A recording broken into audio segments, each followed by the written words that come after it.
You ever have a moment that seemed so small, so ordinary at first, but somehow it sticks with you? Like a tiny splinter beneath the skin. You can't see it, but you feel it. Every time you move. Every time you breathe. That's what this is for me. It didn't start with a touch. Or a look. Or even anything you'd call wrong. It started with a question. One I didn't expect.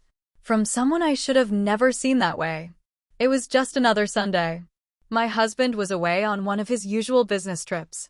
He'd been gone all week. Said he might be back Monday, maybe Tuesday. I didn't bother asking which. The house was quiet. Too quiet. You know that kind of silence where the air feels heavier? Like the walls themselves are listening? I'd been sitting on the couch, halfway through reheating leftovers I wasn't even hungry for, when the doorbell rang. It was Jared, my husband's nephew. He smiled, sheepish like he always does. Said he was in the neighborhood. Thought he'd stop by to check on me. I told him he didn't have to, but I let him in anyway. I shouldn't have. But I did. We sat at the kitchen table, 2 mugs of coffee between us, steam curling into the cold air. He looked older somehow. Not like the college kid I remembered. His shoulders had filled out. His voice had this softness, but a depth too. Like he'd been through things. Like he saw things most people missed. He looked at me for a moment, not in that way, but in a way that made me feel seen. And he said, "Auntie, are you happy?" Just like that. No warning. No lead-in. Just, "Are you happy?" And my world paused. Right there in the kitchen. Between the hum of the fridge and the ticking of that old wall clock we never changed batteries in. What was I supposed to say? That I hadn't felt truly noticed in years? That my husband's touch had turned into a routine? That I couldn't remember the last time someone asked me how I was, without expecting something in return? So instead, I laughed. Brushed it off. Said something about work stress and getting older. He didn't press. He just nodded, like he understood. And that's what scared me. That look in his eyes, the one that said, "I see you." The one that made my chest ache in a way I wasn't ready for. That moment, that one tiny conversation, it did something to me. And now, every time I hear a message notification, every time I walk past that corner of the kitchen table, every time I close my eyes at night, I wonder, what if I had never let him in that day? What if I had just said, "No, Jared, today's not a good time"? What if I'd ignored the doorbell? But I didn't. I opened the door. And with it, I opened something else. Something I can't seem to shut again. So, if you're still listening, if any part of this feels familiar, subscribe to Heartfelt Tales Unfold. Because some stories, they don't scream, they whisper. And they live in silence. I'm 38. Married 12 years. No children. It's not that we didn't try. We did. Or maybe I tried. Eventually, the trying just faded into silence. Like everything else in our marriage, my husband is distant. He always has been. He travels for work, or so he says. Sometimes gone for days. Sometimes a week. Sometimes I stop counting. We live in a quiet suburb. The kind where neighbors wave but don't talk. The kind where you hear your own footsteps echoing down the driveway. I spend most of my evenings alone. I clean dishes that only I've used. I watch shows I don't even enjoy. I scroll through my phone just to feel like someone might still reach out. And then there's Jared. He's 24 now. My husband's nephew. His sister's only son. I remember when he was just a shy teenager, awkward, polite, always trailing behind his mom at family gatherings. He barely spoke unless spoken to. But something changed. Somewhere in the years I wasn't paying attention. He started stopping by. First just holidays. Then birthdays. Then random visits. He said he was passing through. Grabbing something he left at his uncle's. Just wanted to say hi. I didn't think much of it at first. Just a nice gesture. Harmless. But over time, the visits became longer. More frequent. And it stopped being about his uncle. He started asking about me. What I liked. What I watched. what I read. He listened. He actually listened. I used to think of Jared as just a kid. But he wasn't the quiet boy anymore. His voice had grown deeper. His posture more confident. He carried himself like a man who knew how the world worked and wasn't afraid of it. And there were moments, small ones, where I'd catch him watching me. Not in a way that made me uncomfortable. Not at first. It was more curious. Like he was studying me. Like he saw something no one else bothered to notice. There were times he opened his mouth like he wanted to say something. But he'd stop himself. Smile. Look away. I never asked. I never pressed. Until the day he did it was a Thursday evening. The kind where the sun sets a little too early and the house feels colder than usual. My husband had flown out that morning. Some conference in another city. I didn't ask where. I didn't even say goodbye properly. Just a distracted wave at the door and the sound of his suitcase wheels scraping the floor. I was halfway through folding laundry, just trying to keep my hands busy, when the doorbell rang. I wasn't expecting anyone. And there he was.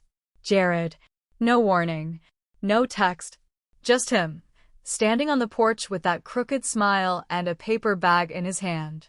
He said he picked up Thai food. Said he thought maybe I hadn't eaten. He was right. I told him to come in. We sat at the dining table, dishes spread out between us, soft music playing from the speaker. The kind of music that fills silence without asking questions. We talked. About books. About a film he'd seen that reminded him of me. About regrets. And choices. And the strange ache of growing older. At some point, I stopped noticing how late it was. The house around us seemed to blur, like the rest of the world had fallen asleep, and only we were awake. There wasn't any flirtation. No lingering touches. Just something deeper. It was the kind of conversation that strips you bare without taking off a single piece of clothing. He asked me about my favorite childhood memory. I told him about an old swing set my dad built when I was 7. He smiled, then said he never had anything like that. That sometimes he envied people who could remember warmth without effort. And then he looked me in the eye. Just looked. No smile. No mask. You always seem so sad, he said. Are you? It hit me harder than I expected. No one had ever asked me that. Not my husband. Not my friends, what few I had left. Not even me. I wanted to lie. To shrug it off. But I didn't. I looked down at the table. At my empty plate. At the ring on my finger. I don't know, I whispered. There was silence. Not awkward. Just heavy. Then he leaned forward, his voice even softer. I think you deserve to feel more than just okay. And, just like that, my breath caught. Because in all these years, no one had ever said that to me. Not in words. Not in eyes. Not in actions. Just that one sentence, spoken in a quiet kitchen over cold noodles. That was the moment. The moment something shifted. Not love. Not lust. But a door opening somewhere I thought had long been brick shut. And then he said something that made my chest tighten, something I still hear in my head when the nights get too quiet. That night, after Jared left, I sat on the couch long after the dishes were done and the house went still again. I stared at the shadows on the wall, replaying his voice in my head. I think you deserve to feel more than just okay. It was such a simple sentence. But it split something open in me. Why did it matter so much that he noticed me? Why did his words feel like they reached deeper than anything my husband had said in years? I tried to brush it off. Told myself it was just a kind gesture. That I was overthinking it. But the truth is, I couldn't stop thinking about it. I couldn't stop thinking about him. That soft way he looked at me like I was more than just someone's wife. More than a name on a mailbox. Like I was still someone. The guilt started creeping in almost immediately. Not because I had done anything, but because I had felt something, and that feeling, it wasn't neutral. It wasn't sisterly. It wasn't innocent. It was a warmth I hadn't felt in a long time. The kind that sits just under the skin, humming quietly, waiting to be fed. And I hated that I missed it the moment he left. I told myself it was nothing. Just two people talking. Just a nephew checking on his uncle's wife. But in my heart, I already knew it wasn't that simple. Because I remember the last time my husband asked me if I was okay. It was 4 years ago, after my mother died. And even then, it sounded more like a chore than a question. He didn't hold me that night. He didn't sit up with me when I couldn't sleep. He left for work the next morning like nothing happened. And when I cried in the shower, I made sure the water was hot enough to drown the sound. Since then, it's been a slow unraveling. Missed anniversaries, always blamed on meetings. Gifts that came with receipts still tucked inside the bag. Dinners eaten in silence, across from a man who once made me laugh until I cried, now scrolling through his phone, not even looking up when I spoke. And the bed. God, the bed. It used to be a place of connection.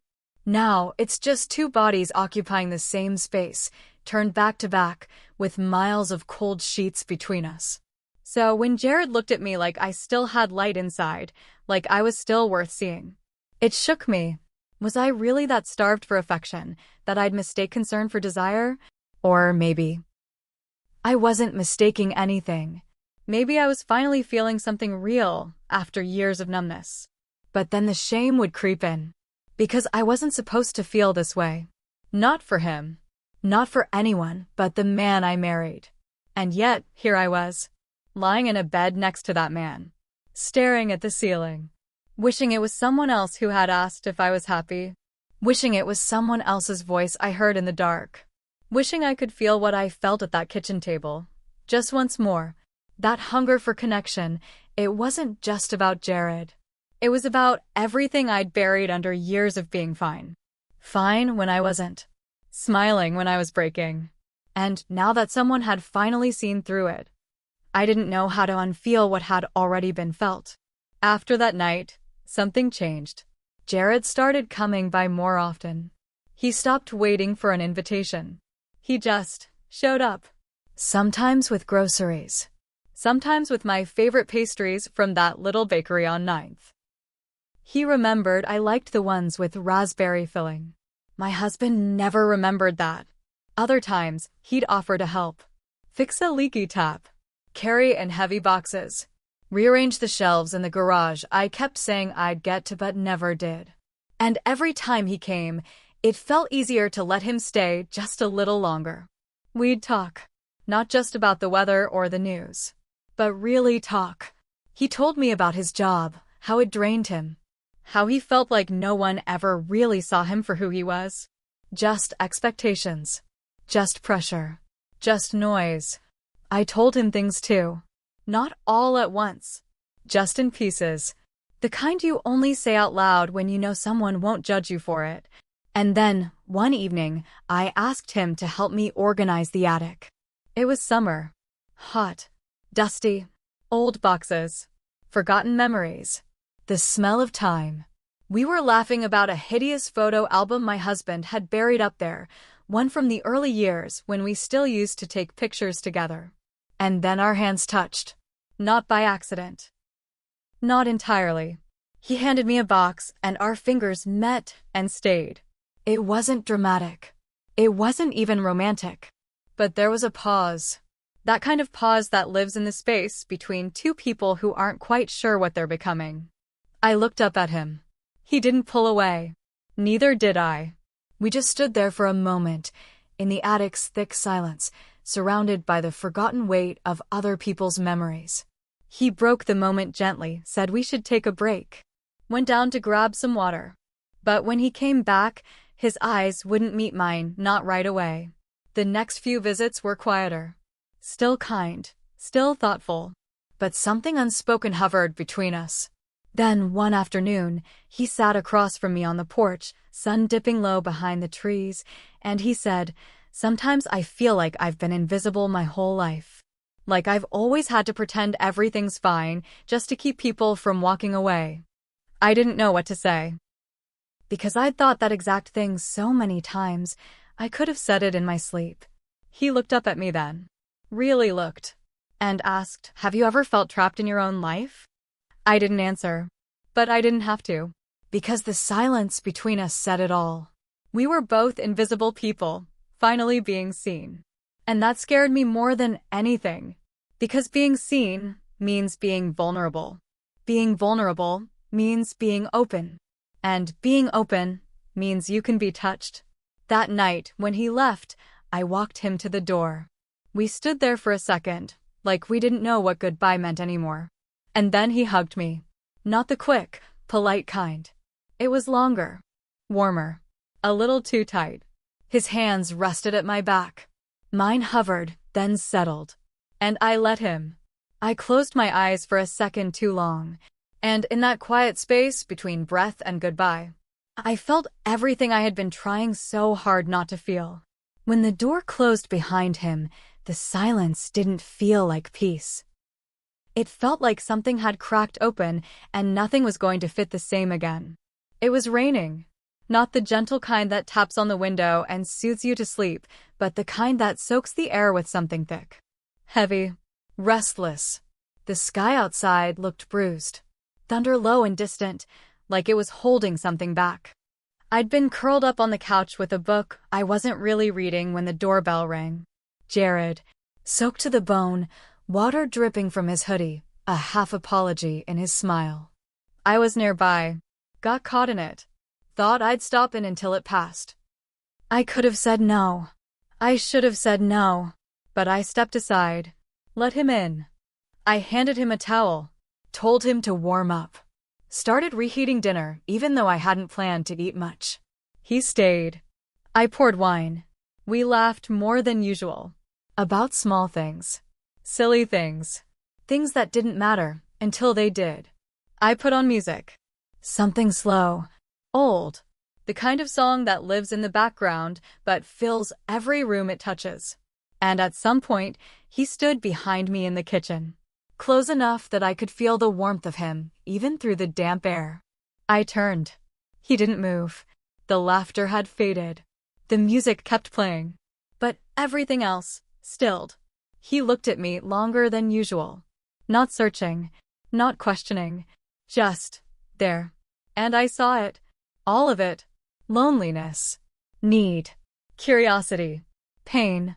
The kind of look that says I see you, even when you're trying not to be seen. I don't know who moved first. Maybe neither of us did. But he leaned in, and his lips brushed my cheek. Not my mouth. Just the space right beside it, soft, slow, lingering. A place that felt more intimate somehow. More dangerous. My breath trembled. My heart screamed. And yet, I didn't stop him. It wasn't a kiss. Not really. But it wasn't innocent either. It was something in between. A crossing of a line we had danced around for too long.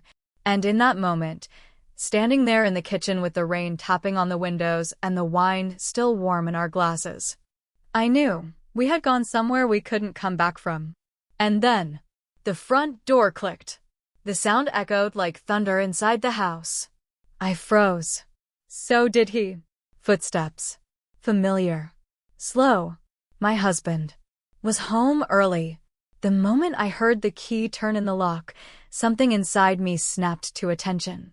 Jared didn't say a word. He just looked at me, eyes wide, breath tight, and I nodded. Barely. Just enough. He understood. Without another glance, he slipped out the back door. Quiet. Careful. Like he'd never been there at all. I turned toward the front, just as my husband stepped inside. Wet shoes. Tired eyes. He dropped his bag by the door and looked at me with that blank expression I'd grown too used to. "You're still up?" he asked. I smiled. It was the kind of smile that hurts your cheeks because it doesn't come from anywhere real. I told him I couldn't sleep. Blamed it on the weather. He kissed my cheek, distant and distracted, and walked past me into the bedroom. Never noticed the 2 wine glasses. Never asked why the couch cushions were out of place. Never felt the storm that had just passed through the kitchen. That night, I lay in bed beside him, eyes wide open, listening to the rain soften outside. He slept within minutes. And I just stared at the ceiling. My phone buzzed. One message. Are you okay? It was Jared. I didn't answer. The next day, another message. Can we talk? Still, I didn't reply. Not because I didn't want to, but because I didn't know how to. I told myself I needed time. Space. I told myself I needed to focus on my marriage. I told myself I needed closure. But the truth? Deep down, I wanted something else. I wanted him. I wanted to hear that voice again. To feel that quiet understanding that had wrapped itself around me like a second skin. The messages kept coming. Not needy, not pushy, just present. Little reminders that I hadn't imagined what happened. After a week, I finally responded. Let's meet. Just once. To talk. We picked a coffee shop on the far side of town. Somewhere neither of us would be recognized. Somewhere quiet. He was already there when I arrived. No smile. No warmth. Just those same eyes that had seen too much. I sat down across from him. My hands were shaking. I think we both know this has to stop, I said. He didn't argue. Just nodded. But he didn't leave. Didn't stand up. He stayed right there. Silent. Still. And in that pause, I realized some endings don't come with doors slamming or voices raised. Sometimes. They just sit in front of you. Waiting. For what? You're not sure. It's been weeks now. The house has gone back to being quiet. The kind of quiet that presses against your ears, like it's trying to say something you're not ready to hear. Jared hasn't texted since that day in the coffee shop. No more messages. No check-ins. No quiet, "Are you okay?" lighting up my screen in the middle of the night. And still, I check. I'll catch myself staring at my phone like it might somehow pull him back into my life, like his name might appear if I just will it hard enough. And then, when it doesn't, I feel relief. And shame. Because what does it say about me? That I miss him? That I ache for a conversation I should have never let happen? I didn't cheat. Not by most definitions. There was no kiss. No secret rendezvous under dim lights. No tangled sheets or whispered promises. But I crossed a line. I crossed it the moment I started needing his attention more than I needed my husband's. And maybe that's worse. Because what Jared gave me wasn't a touch. It was feeling. He made me feel like I mattered. Like I still had softness inside me. Like I wasn't just someone's obligation. I walk around this house now, touching things he once touched. A mug. A book. The edge of the attic stairs. And every time, something inside me tightens. Sometimes I catch myself smiling at a memory. And then, just as quickly, I feel it wash over me, this deep, stinging guilt. I betrayed no vows. I kissed no lips. But in my heart, I know I stepped into something I can never undo. I think about the weight of what never happened. Because sometimes, it's not the affair that breaks you. It's the almost. It's the long hug in the doorway, the wine shared over silence, the way someone looks at you like you're still alive. And the worst part? I don't know if I regret it. I miss it. And that terrifies me. What does it mean, to long for something that made you feel seen, but also made you feel ashamed? Is emotional betrayal worse than physical? Because I still feel like I gave a part of myself away. A quiet, sacred part. And now I walk around carrying this weight of what could have been, of what almost was, of what I allowed, even in silence. And I don't know how to forgive myself for that. Have you ever connected with someone and afterward found yourself asking, was it fate? Or was it just a mistake I needed to make? Was I wrong for letting Jared in that day? Or was I just a lonely woman, finally seen? I've replayed that moment more times than I can count. Not because I want to relive it, but because a part of me still doesn't know what to call it. I didn't plan it. I didn't expect it, but it happened. And I still don't know if it was beautiful or broken. Maybe it was both. So I'm asking you, not as someone who claims to have answers, but as someone who's still searching for them. Was it betrayal? Or was it just two broken souls crossing paths a little too closely? Tell me in the comments. Tell me if you've ever felt this kind of ache. The kind that isn't loud, but stays. That whispers to you in quiet moments and asks, what if? And if these stories matter to you, if they speak to something hidden inside your own life, like this video, and subscribe to Heartfelt Tales Unfold. Because here, we don't just tell stories. We unravel the human heart. Some of the deepest betrayals don't begin with touch. They begin with a look, a question, a moment of honesty you never expected. Sometimes, it's not the bold act that undoes you. It's the small ones, the quiet, innocent things that slip beneath the surface and stay. And the most dangerous connections? They're rarely the ones you chase. They're the ones that arrive uninvited, wearing a familiar face, bringing warmth to places you thought were long cold. They don't knock down your door. They slip through the cracks. They sit with you in silence. And they stay in your memory long after they're gone. So guard your loneliness. It doesn't always scream. It doesn't always cry out for rescue. Sometimes, it waits. In the hallway. In the quiet. It whispers your name, softly, patiently, until you're too tired to resist.